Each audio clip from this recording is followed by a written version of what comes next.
El apóstol Pablo se encontraba en una situación muy difícil. Y no era justamente con alguna catástrofe natural o algo por el estilo. No estaba pasando por necesidades económicas, sino que el apóstol Pablo estaba siendo preparado para uno de sus mayores conflictos que iba a tener en su vida. Y que iba a ser lo que iba a pasar en Jerusalén.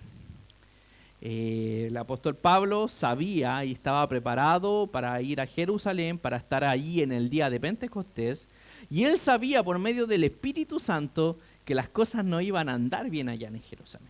Es por eso que manda a llamar a los ancianos de la iglesia de Éfeso, y en la ciudad de Mileto él se despide de los hermanos y les dice que no les volverán a ver jamás. Esto es una despedida bastante emotiva, bastante triste para los amigos, colaboradores, hermanos. Creo que cualquier hermano, si se despidiera sabiendo de que no lo vamos a ver más, también sentiríamos mucha pena, sentiríamos mucha angustia también. Y también pidiéndole al Señor que ayude en ese entonces. Pero el apóstol Pablo, con mucho cariño y también con mucha estima, se despide de estos ancianos que sirven como líderes y sirven como pastores en la iglesia de Éfeso. Ya que el apóstol Pablo había pasado bastantes años ahí por la complejidad que presentaba la ciudad de Éfeso, por el exceso de paganismo que tenía esta ciudad. Entonces el apóstol Pablo invirtió gran parte, hartos años en su trabajo ministerial en esta ciudad. Y es aquí cuando el apóstol Pablo sabe que las cosas van a ser difíciles en Jerusalén, pero está siendo movido por el Espíritu Santo a ir para allá. Es cuando llegan a la ciudad de Cesarea, a la casa de Felipe el Evangelista, como lo estuvimos viendo la semana pasada. Y en esa casa va a visitarlos un profeta que se llamaba Agabo, quien era un profeta y les da una profecía muy específica de parte del Espíritu Santo a Pablo, que iba a ser atado. Le mostró cómo iban a ser atados. Le dijo el dueño de este cinto: así será atado en Jerusalén por los judíos y será entregado a los gentiles. Haciendo recuerdo similar a lo que nuestro Señor Jesucristo tuvo que padecer, demostrar de que fue capturado por los judíos y entregado en manos de gentiles para ser juzgado. El apóstol Pablo es uno de sus últimos viajes misioneros, ya que después de esto, después de que empieza el apóstol Pablo a seguir en esta ciudad de Jerusalén y todas las cosas que pasan a raíz de lo que el Espíritu Santo le indicó que iba a pasar por aflicciones y cadenas, es aquí donde empieza la etapa del ministerio del apóstol Pablo encarcelado, donde se escriben las más grandes cartas que hoy día podemos leer. Todo anteriormente es escrito por los Hechos, por el apóstol, por Lucas, escrito por este discípulo que claramente estaba escribiendo todo lo que sucedía mientras seguía a Pablo en su ministerio. En la casa de Felipe, Agabo muestra esta profecía específica, y donde aquellos discípulos que lo acompañaban, aquellos que trabajaban juntos con ellos, sintieron una gran conmoción, una gran emoción. ¿Por qué? Porque sabían que probablemente el apóstol Pablo fallecería en ese lugar. Estaban muy complicados con esto, por lo cual ellos trataron de persuadirlo. Y el apóstol Pablo también les muestra a ellos que entiende su sufrimiento, entiende su angustia, entiende lo que están pasando, pero hay algo que el apóstol Pablo les muestra a los discípulos que tiene que ver con la convicción que él tenía con Cristo Jesús, que él no estimaba su propia vida para sí mismo, sino que todo lo contrario. Él ponía a disposición su vida a causa del ministerio, a causa del evangelio, para morir si era necesario. Para morir en Jerusalén, si algo llegase a pasar, él sabía y estaba confiado en que su compromiso con el Señor iba mucho más allá que cualquier sentimiento que podría pasar por su mente y su corazón. Y los discípulos, al ver de que no le pudieron persuadir, es ahí cuando los discípulos dicen que se haga la voluntad del Señor. Vemos que los discípulos tienen una actitud de querer que se haga la voluntad de Dios, pero justamente desde un comienzo no querían mucho que se hiciera. Por lo tanto, estuvimos viendo que era necesario siempre y en cada situación pedirle al Señor que se haga su voluntad e ir en oración para que el Señor pueda hacer su voluntad en nosotros. Eso no quiere decir que no vamos a sentir angustia en situaciones. Eso no quiere decir que no vayamos a ser atribulados, afligidos, que pasemos por necesidades. No tiene nada que ver. Tiene que ver con que cuando estas cosas se presenten y cuando nuestra carne, nuestra naturaleza humana nos pida otra cosa, algo que es por sentido común, que es cuidar de nosotros, de nuestra humanidad, de no morir, de no sufrir, podamos poner por delante la voluntad del Señor. Así como Cristo Jesús, cuando estuvo en Getsemaní, también pidió: si es posible que pase de mí esta copa, pero que no se haga mi voluntad, sino que se haga la tuya. Él sentía la aflicción, la complejidad de lo que debía afrontar, pero él antes de eso puso la voluntad del Señor delante, antes de todas y cada uno de esos sentimientos que estaban pasando por él, por su cuerpo, por su mente, que era que se haga la voluntad del Señor. Cuando nosotros vemos esto es muy interesante porque cuando nosotros hablamos de la voluntad de Dios, muchas veces queremos que se haga la voluntad de Dios, pero no la conocemos lo suficiente. Aquí sí podíamos saber en este texto cuál era la voluntad del Señor, porque el Espíritu Santo a través de Agabo había mostrado algo en específico. Pero muchas veces, hermanos, nosotros decimos que se haga la voluntad del Señor desconociendo totalmente la voluntad del Señor. Nosotros podemos pedir al Señor que se haga su voluntad, pero nosotros también debemos buscar la voluntad del Señor. ¿Dónde podemos encontrar la voluntad del Señor? En su palabra.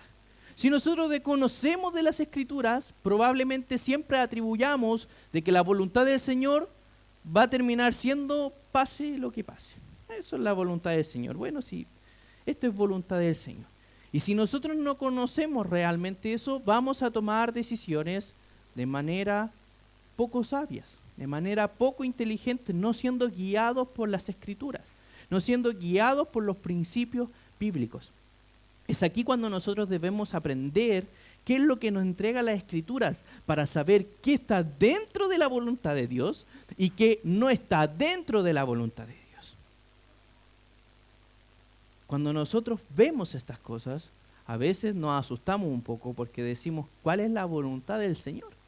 Y el Señor puede aplicar su voluntad en cada una de las áreas de su vida. Incluso, ¿qué va a almorzar usted hoy día? Usted puede preguntar, Señor, ¿qué tú quieres que yo almuerce? Y puede decir, pero ¿son decisiones tan triviales? Sí, pero debemos ver que hay una voluntad general que es aplicable para todos los casos.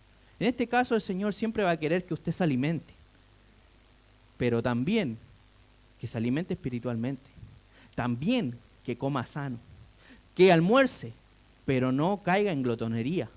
Por lo tanto, sabemos que hay una manera de escoger. Ahora, obviamente, el Señor nos permite y nos deja tener discernimiento para que nosotros podamos decidir, tomar decisiones, como hablábamos la semana pasada. Muchas de las decisiones que nosotros tomamos no son parte de la voluntad de Dios, pero no quiere decir de que Dios sea el autor de aquellas cosas.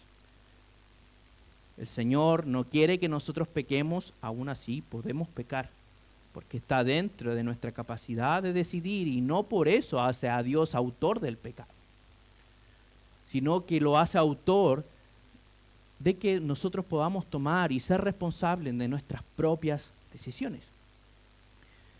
Quiero que me acompañen hoy día en el libro de los Hechos, capítulo 21, versículos del 15 al 20.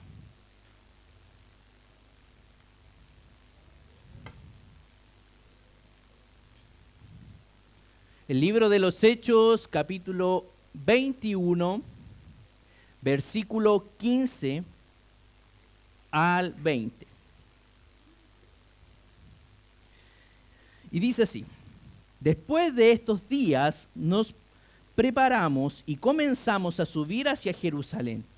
Nos acompañaron también algunos de los discípulos de Cesarea, quienes nos condujeron a Mnasón de Chipre, un antiguo discípulo con quien deberíamos hospedarnos.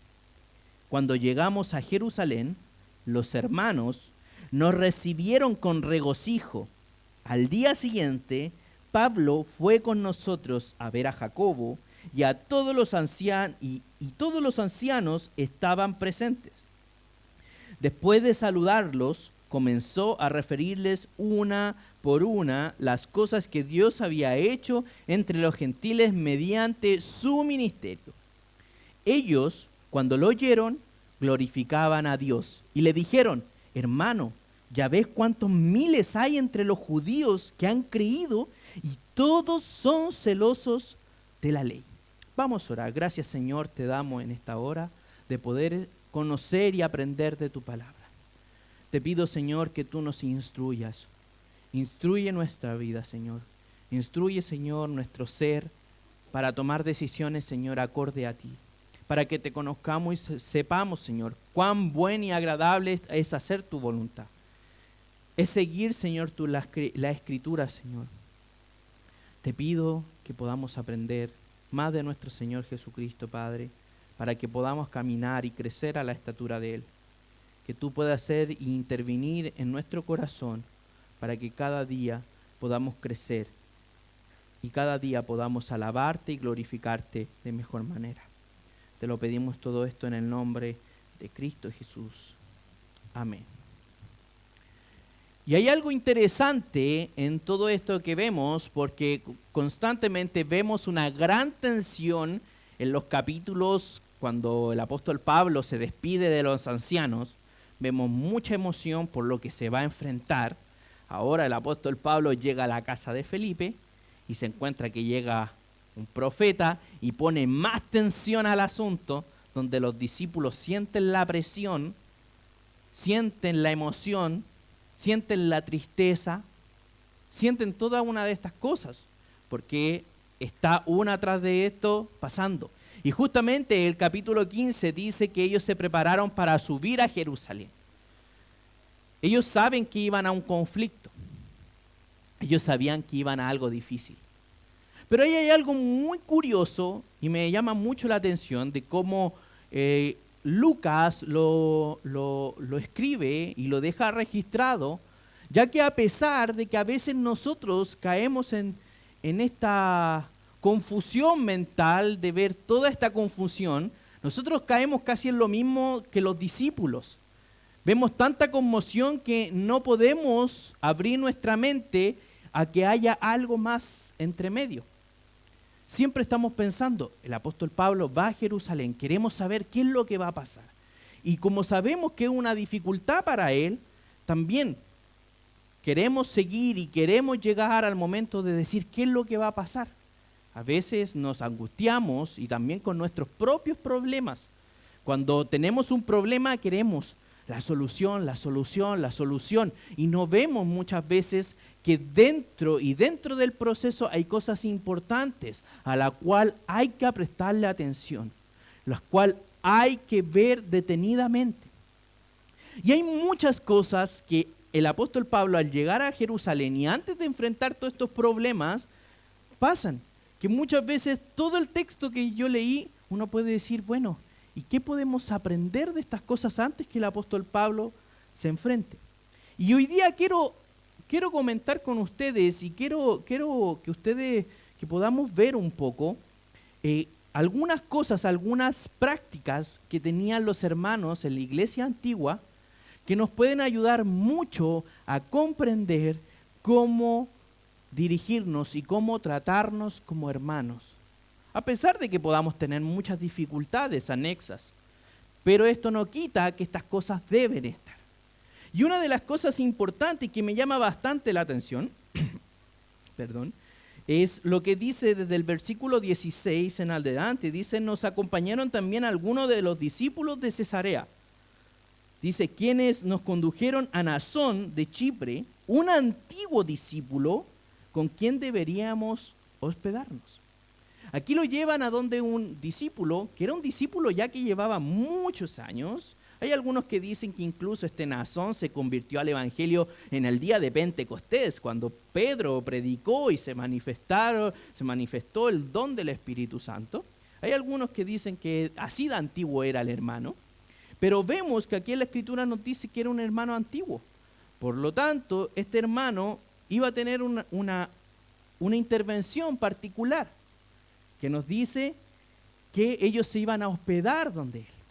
Y hay algo interesante aquí porque los cristianos constantemente leemos esta palabra y continuamos con el siguiente versículo esperando que las Escrituras nos entregue algo acerca del conflicto que tiene el apóstol Pablo. Queremos saber qué pasa con esto. Decimos, y bueno, ¿qué tienen que ver los ancianos? ¿Qué tienen que ver el hospedaje? ¿Qué tiene que ver todo esto? Es justamente cuando perdemos de vista lo totalmente esencial, pasamos estas cosas de alto. Pero vemos que Naasón era un hermano que hospedaba. Era un hermano que él tenía estas prácticas. Y los hermanos antiguamente tenían esas prácticas. Y son prácticas que se han perdido, pero no tienen por qué perderse. Porque son parte de nosotros, es parte de nuestra cultura, de la cultura del reino de Dios. Es parte de nosotros mismos.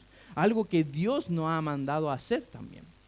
Quiero que me acompañen, vamos a leer en Romanos, ahí Ignacio lo va a colocar, Romanos 12, capítulo 12 y 13, y lo voy a leer rápido, dice, gozándose en la esperanza, perseverando en el sufrimiento, dedicados en la oración,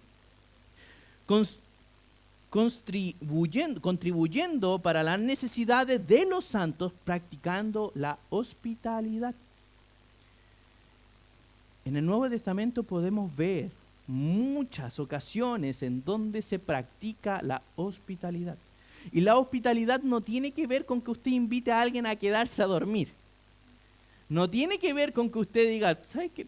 Quédate en mi casa ya. Si hay que ser hospedador, quédate en mi casa.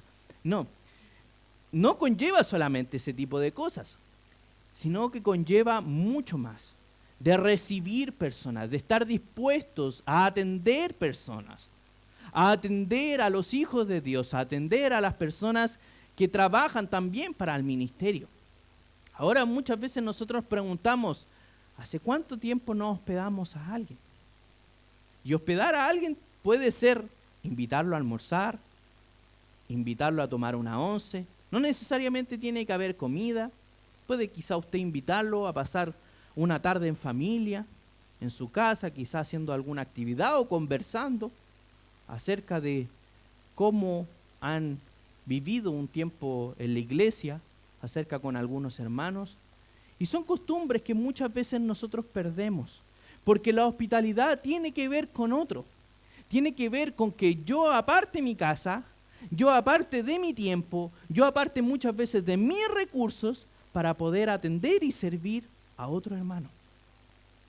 Y es justamente, vemos en toda la Escritura que el Señor quiere que esto suceda.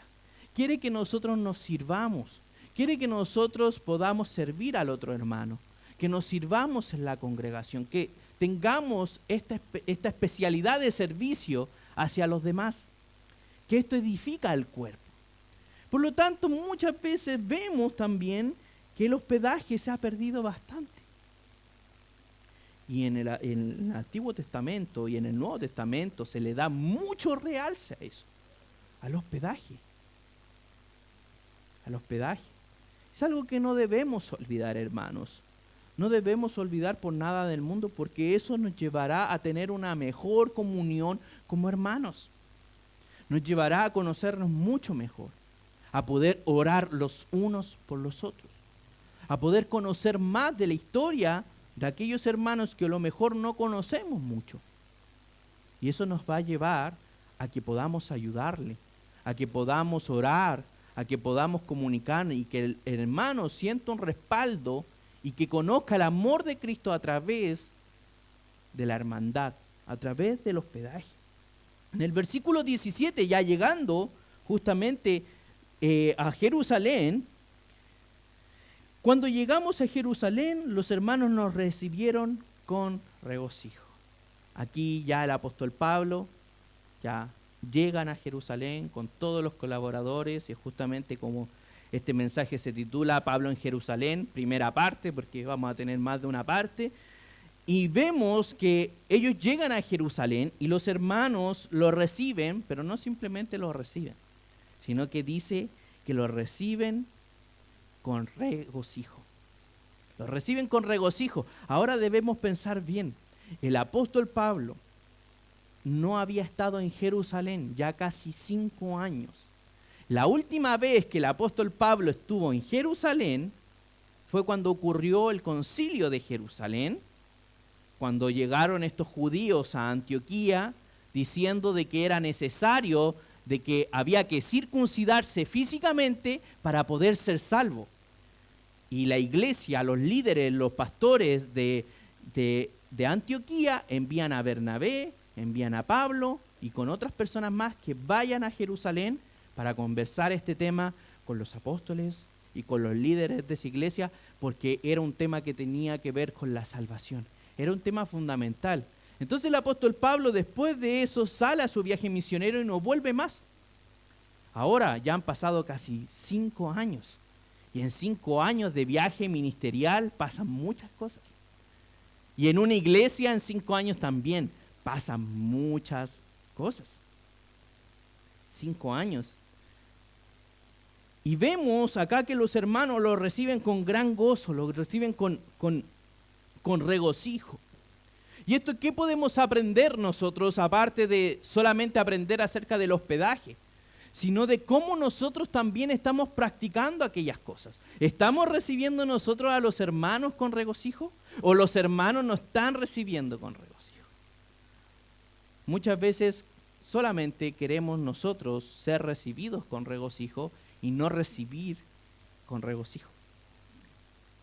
O sea, sí, para recibir a las personas con regocijo, también uno tiene que, para recibir a alguien, tiene que estar antes que una persona para poder recibirla. Es por eso que nosotros debemos saber que si queremos servir para recibir con regocijo y con gozo, para mostrar el amor de Cristo, es necesario servir y estar atento de los hermanos.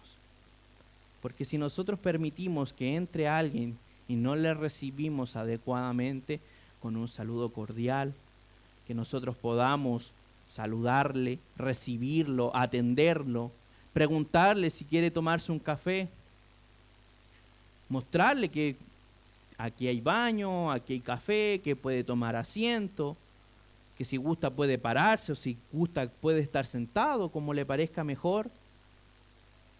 Debemos ser cordiales, hermanos. Necesitamos recibir a los hermanos con regocijo. Hoy día hablaba con una hermana que me decía, los eché tanto de menos la semana pasada. Y es así. Cuando llegó ella, llegó con mucho regocijo en su corazón, con mucho gozo, porque necesitaba estar con sus hermanos. Y eso es algo que pasa en el cuerpo de Cristo. Necesitamos nosotros practicar el gozo entre los hermanos. De decirle que me siento contento porque usted está aquí. De que usted pueda estar con nosotros compartiendo. Usted no está aquí para llenar sillas. No está aquí para que digamos, vino tanta gente o tanto número de personas.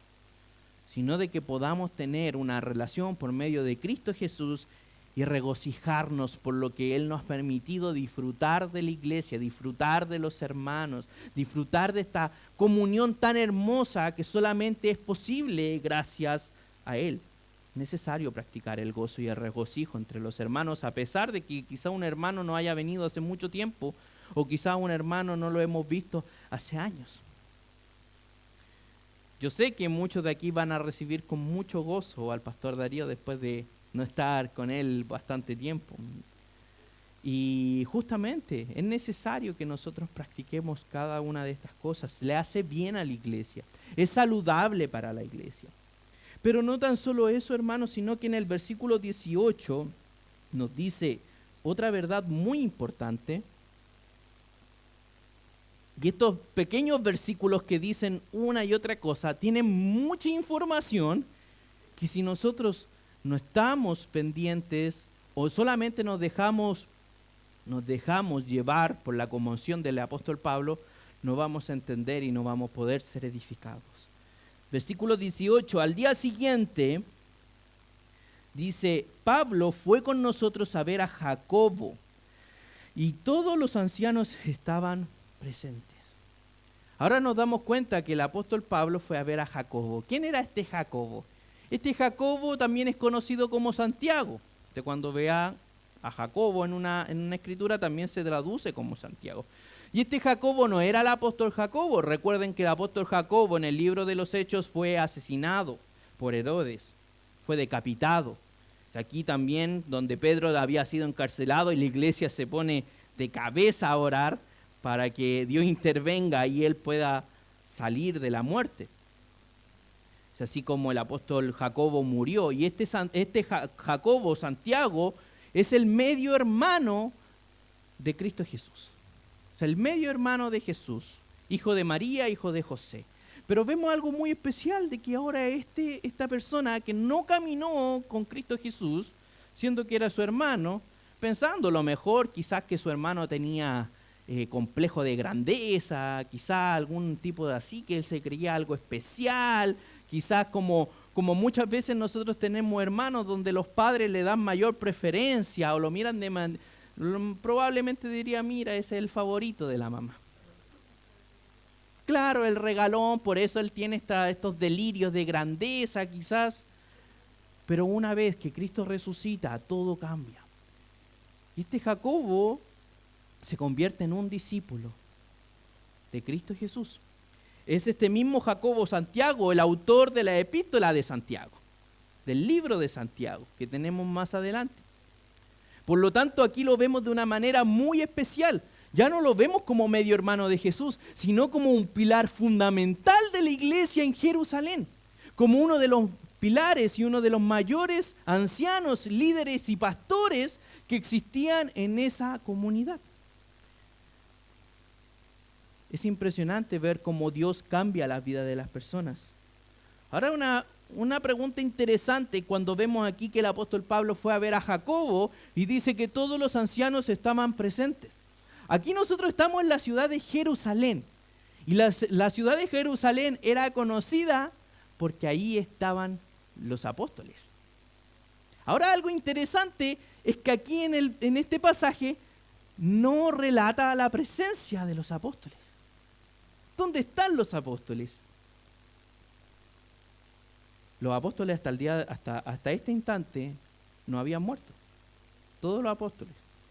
No había sido ninguno muerto excepto Jacobo. Pero ¿dónde están los apóstoles? La verdad es que no los menciona. No menciona dónde estaban. Pero sí lo que podemos ver es que está Jacobo y hay otros ancianos más. Lo que podemos entender de esto es que en algún momento los apóstoles también dijeron, no es justo que nosotros tengamos que servir las mesas, siendo que nosotros debemos dedicarnos a la predicación y a la oración de la Escritura, a la predicación de la palabra de Dios. Vemos que ellos ocupaban este rol aquí. Ahora, si nos damos cuenta, los apóstoles ya no están aquí. Ahora, ¿qué quiere decir esto? Que los apóstoles se encargaron de preparar líderes para que pudieran guiar la iglesia en Jerusalén, para que pudieran ellos instruir a los hermanos. Ya no vemos ninguna mención de ningún de los apóstoles que estaban ahí, sino que el apóstol Pablo trató con Jacobo y con otros ancianos más. Entonces vemos lo fundamental, otro principio de la iglesia, es la preparación de líderes. Es cómo nosotros debemos preparar líderes, reproducir líderes. Como iglesia, ¿estamos preparando líderes? ¿Estamos preparando líderes para las siguientes generaciones? Mire que uno puede sentirse joven en un instante, pero los años pasan rápido. Los años pasan bastante rápido. Y muchas veces no nos damos cuenta que es necesario que nosotros podamos educar y preparar personas para el liderazgo. Personas que puedan ser preparadas para dirigir a otras personas. todo cristiano es necesario que deba ser un líder. No necesariamente va a ser usted un líder, ocupar un cargo de liderazgo en la congregación, pero sí todo cristiano debe saber del liderazgo. Todo cristiano debe comportarse como un líder. ¿Esto por qué? Porque Cristo Jesús era un líder. Por lo tanto, nosotros debemos buscar imitarlo a Él. Pero es importante, como vemos aquí, que en Jerusalén ya habían líderes y ancianos preparados para dirigir esta congregación. Habían líderes, ancianos, pastores para esta nueva generación que venía. Los apóstoles predicando las Escrituras, pero también sabiendo de que el trabajo, la iglesia de Jerusalén estaba prosperando. No tan solamente nos llama la atención esto, sino que cuando nosotros vemos en el versículo 19, después de que visitaron a Jacobo y a los ancianos que estaban presentes, hay algo curioso que dice Lucas. Dice, después de saludarlos comenzó a referirse una por una a las cosas que Dios había hecho entre los gentiles mediante su ministerio. Una de las cosas que quizás podemos pasar de alto es que dice la Escritura después de saludarlo. Y es algo que uno puede decir, bueno, ¿y qué tiene que ver? Es una práctica que necesitamos hacer como iglesia. Necesitamos nosotros practicar un saludo cordial. Necesitamos nosotros practicar el saludarlo los unos a los otros. Hay a veces que los hermanos llegan tarde y no les podemos saludar. Es por eso que es necesario, hermano, que si usted no ha podido saludar a las personas porque no pudo, no se vaya sin saludar a sus hermanos. No se vaya sin saber cómo están, sin brindarle un saludo cordial. Y no simplemente decirle hola, sino que saludarlo, como los hermanos nos saludamos. Es necesario que practiquemos el saludo. Es algo característico de los cristianos. Uno puede decir, sí, solamente es, podríamos decir, es de buena educación saludar si alguien te saluda. Pero el saludo de los cristianos va más allá. Quiero que leamos en 1 Corintios 16, 20, y que dice, todos los hermanos los saludan. Salúdense los unos a los otros con un beso santo. Esto es conocido como el ósculo santo. ¿Y qué quiere decir esto? Era una práctica que tenían los cristianos de saludarse con un beso en la mejilla. ¿Y por qué era tan especial y tan llamativo? Porque dentro de la cultura no existía eso. No existía esto del beso santo, no existía del ósculo santo. Las personas decían, bueno, ¿y por qué se saludan así? Porque había una fraternidad muy unida, una hermandad tan unida, que ellos lo demostraban saludándose con un beso en la cara.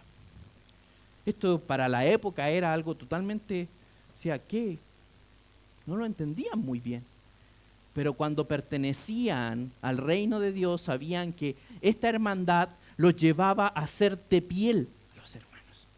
No ser hermanos de distancia. No decir como, mira, la única parte en que yo puedo relacionarme con el pastor es lo que escucho cuando él se sube al púlpito y después yo salgo por otra puerta trasera donde nadie más puede ver. No somos esa clase de iglesia. No somos esa clase de iglesia donde los músicos entran por otro lugar y entran por otra puerta y tienen otros salones donde ellos descansan, donde ellos escuchan la predicación, sino que todo lo contrario, somos una familia, somos la familia de Dios y es necesario que nosotros cuidemos las cosas que nos dan identidad, como el hospedaje, como el regocijo, como el reproducir líderes, como el saludarnos de manera cordial, saludarnos también como las Escrituras nos manda, de piel, dar la mano, tendernos. Estas cosas van con el propósito de Dios. Son cosas que nuestros hermanos han practicado durante mucho tiempo. Son parte de nuestra historia. Son parte de nuestro origen como hijos de Dios. Debemos ser cordiales con los hermanos. No se vaya sin saludar a todos los hermanos. practíquelo. Eso le hará bien a la iglesia. Otra de las cosas que podemos ver en el versículo 19 dice, después de saludarlos, comenzó a referirles una por una las cosas que Dios había hecho entre los gentiles mediante su ministerio. El apóstol Pablo, a pesar de su autoridad que tenía como apóstol, a pesar de lo que él podía hacer en el ministerio y cómo era ocupado por Dios, el apóstol Pablo dice, comenzó a referirles una por una las cosas. Por lo tanto, lo que estaba haciendo el apóstol Pablo es rendir cuentas de lo que había hecho durante estos 5 años. Una por una. Por lo tanto, esta no fue una conversación corta que tuvieron. Debe haber sido bastante larga, ya que el apóstol Pablo lo detallaba una por una las cosas. Todo lo que había hecho y todo lo que había pasado en una de esas circunstancias. Por lo tanto, vemos aquí que el apóstol Pablo, a pesar de su autoridad, él rinde cuentas a los ancianos en Jerusalén. Él sabe que está bajo la autoridad de la iglesia, a pesar del ministerio que le ha dado Dios. El ministerio que empezó el apóstol Pablo fue a través del Espíritu Santo entregado a los líderes de la iglesia de Antioquía. Es así como comenzó. No es que el apóstol Pablo pensó y dijo, ¿sabes qué? Voy a hacer un ministerio, tengo ganas. Y conversó con otro hermano, oye, ¿te tinca si hacemos un ministerio y hacemos un proyecto? Y no. Sino que los líderes de la iglesia vieron la necesidad e impulsaron a través de la instrucción del Espíritu Santo de lo que el ministerio que debía empezar. Y es así como el apóstol Pablo llega y dice, debo rendir cuentas. Debo rendir cuentas por cada una de estas cosas. Y es que todos los líderes, hermanos, debemos rendir cuentas a alguien más, porque es algo sano para la iglesia. Porque cuando las personas no rinden cuentas, encontramos todas las atrocidades habidas y por haber y conocidas de las iglesias. Cuando usted piensa en la corrupción, en el mal uso del dinero, en muchas cosas de las iglesias que son reprochables, es justamente porque aquellos líderes no están rindiendo cuentas a nadie más. Porque el no rendir cuentas a nadie más, lo que hace es llevar a un totalitarismo, a una dictadura dentro de la iglesia. Por lo tanto, algo sano para los líderes y para los hermanos es rendir cuentas a alguien más. ¿Usted le rinde cuenta a alguien más? ¿Le rinde cuenta a alguien más? ¿Tiene alguien a quien rendirle cuentas? Y no estoy diciendo solamente de que cuando usted falta, a quien avisarle que usted va a faltar, sino que usted le rinde cuentas a alguien cómo va su crecimiento espiritual, qué libro está leyendo, qué versículos se está nutriendo, de las enseñanzas que está aprendiendo, acerca de las predicaciones que está escuchando a lo mejor. ¿Está rindiendo cuentas cómo va su crecimiento a otras personas que lo pueden liderar? Es importante que usted busque a alguien que pueda ayudarle con esto, alguien que pueda asistirlo, alguien a quien usted pueda dar cuenta. Yo doy cuenta a un líder y ese líder que tengo también da cuenta a otros líderes. Por lo tanto, aquí nadie hace lo que quiere, sino lo que la palabra nos indica. Y es justamente por eso necesitamos rendir cuentas. Es impresionante como vemos todo esto en un par de versículos, pero el apóstol Pablo tenía este carácter. El apóstol Pablo nos dijo, no tengo tiempo para dar cuentas, yo vengo a algo y no, estoy medio estresado, así que no me molesten por las dificultades que voy a enfrentar. El apóstol Pablo sabía que estas cosas habían que hacerlas. Era parte de llegar a Jerusalén.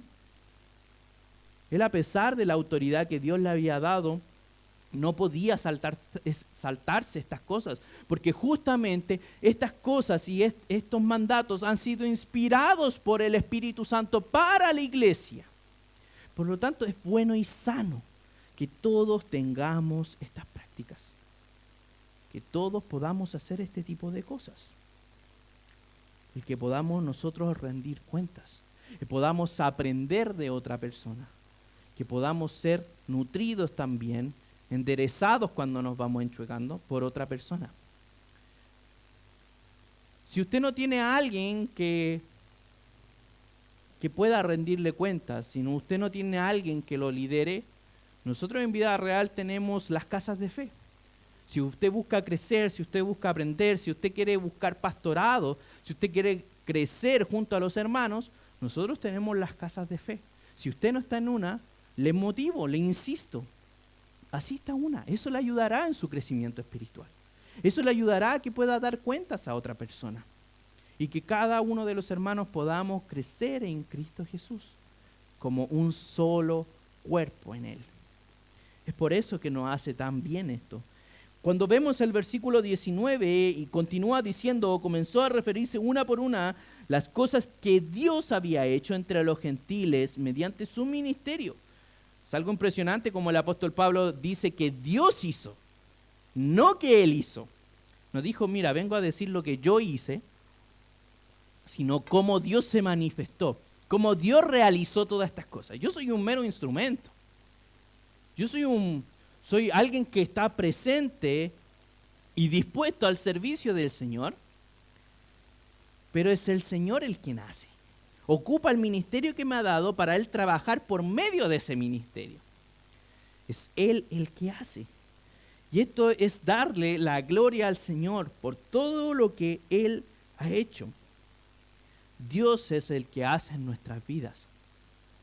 Dios es el que hace de cada una de las cosas que nosotros podamos ver de Él en nuestra vida. Él se está manifestando. Cuando nosotros muchas veces vamos de viaje, llegamos comentando acerca de las cosas que hicimos, acerca de las cosas que pudimos comprar, quizás de dónde comimos, de dónde fuimos, qué lugares visitamos. Y eso es muy bueno, poder salir, poder visitar. Pero hay un dicho que dice, un cristiano jamás está de vacaciones. O sea, un cristiano toma vacaciones, pero no toma vacaciones del cristianismo. Cuando nosotros sabemos esto, sabemos que a pesar de donde andemos, incluso en el viaje a nuestros trabajos, incluso cuando no estamos en el lugar que habituamos, es un viaje que debemos saber que Dios puede usarnos para actuar, para que Él pueda hacer en otras personas, para que Él pueda abrir y ayudarnos a predicar a otras personas. En un viaje del metro, un viaje en la micro. Pero es necesario que nosotros estemos dispuestos, que Dios haga en nosotros.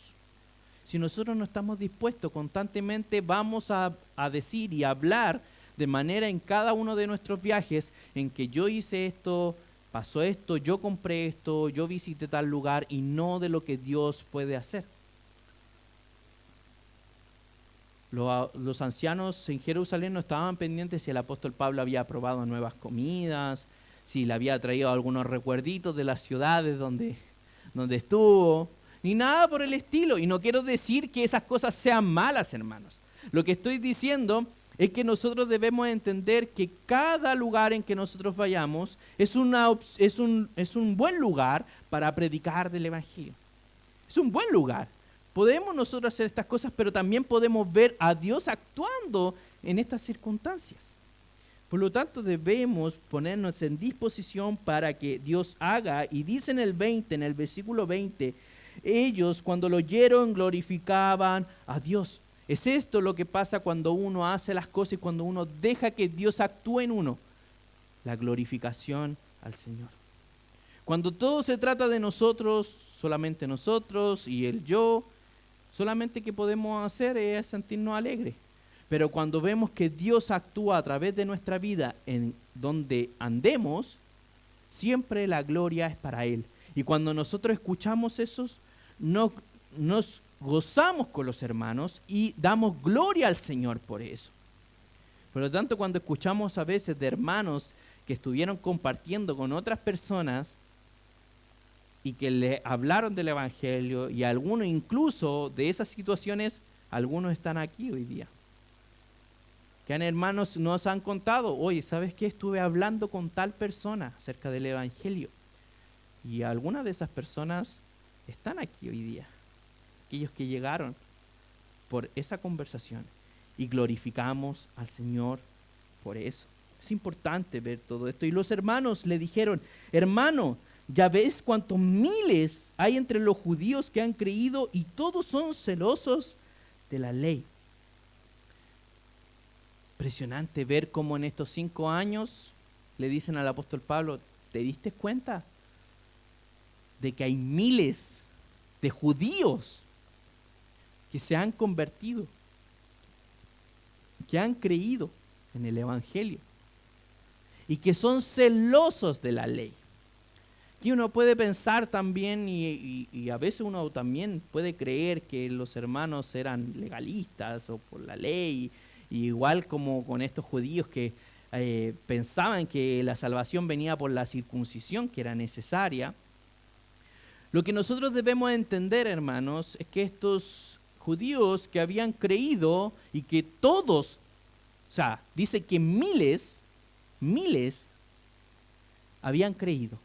Y de esos miles de judíos, no algunos, no la mayoría, sino que todos esos judíos eran celosos de la ley. Cuando nosotros queremos entender acerca de la ley, cuando hablamos en Cristo Jesús y pensamos en la ley, sabemos que Él la cumplió. Pero hay algo también fundamental, que cuando a Cristo Jesús le preguntaron acerca del mayor mandamiento, acerca de la ley, Él dijo, amarás al Señor tu Dios con todo tu corazón, con todas tus fuerzas, con toda tu mente, con todo lo que tienes. Y también amarás a tu prójimo, como el segundo, y también de importante, a tu prójimo como a ti mismo. Por lo tanto, vemos que aquí lo que el fundamento acerca de la ley tiene que ver con el amor. Por lo tanto, ver que los judíos se aman en el amor, siendo ellos también celosos de la ley, es así como nosotros vemos que Cristo Jesús cumple todas estas cosas. Y también podemos amarnos entre los hermanos, priorizando amar a nuestro Señor, pero también amando a los hermanos que han creído en Cristo Jesús. Porque esta es la esencia de la ley. Por nuestro pecado en su totalidad no la podemos cumplir, pero el Señor nos manda a que podamos nosotros trabajar y ser un reflejo de estos mandamientos entre los hermanos, y mediante ese mandamiento verán lo mucho que amamos al Señor. Esto es lo que es la ley. Esto es lo que nosotros podemos aprender y practicar de la ley ahora en cuanto a Cristo Jesús. Si pensamos que la ley nos salva, estamos totalmente equivocados. Pero sí podemos practicarla porque es Cristo Jesús quien la practicó. Y somos imitadores de Cristo Jesús. Pero la esencia de la ley es el amor. Hermanos, el apóstol Pablo, a pesar de todas las dificultades que tenía en su mente, a pesar de todos los desafíos que él sabía que se le venían por delante, no dejó de darle gloria a Dios. No dejó de darle gloria al Señor junto a los hermanos. Muchas veces, hermanos, nosotros vamos a tener pruebas, vamos a tener tribulaciones, luchas, persecuciones, pero debemos seguir sirviendo al Señor según las instrucciones del Espíritu Santo para la gloria de Dios. No decaiga, no se desanime. Vendrán problemas, tiene problemas, el Señor lo sabe, pero no desista de hacer las cosas que le hacen bien a usted y a la iglesia también, a los hermanos que creen en Cristo Jesús. El Señor se encargará de lo demás. El Señor tiene todo bajo control, pero es necesario que nosotros no nos ahoguemos en un vaso de agua y a través de estas dificultades no practicando aquellas cosas que no nos hacen discípulos de Jesús.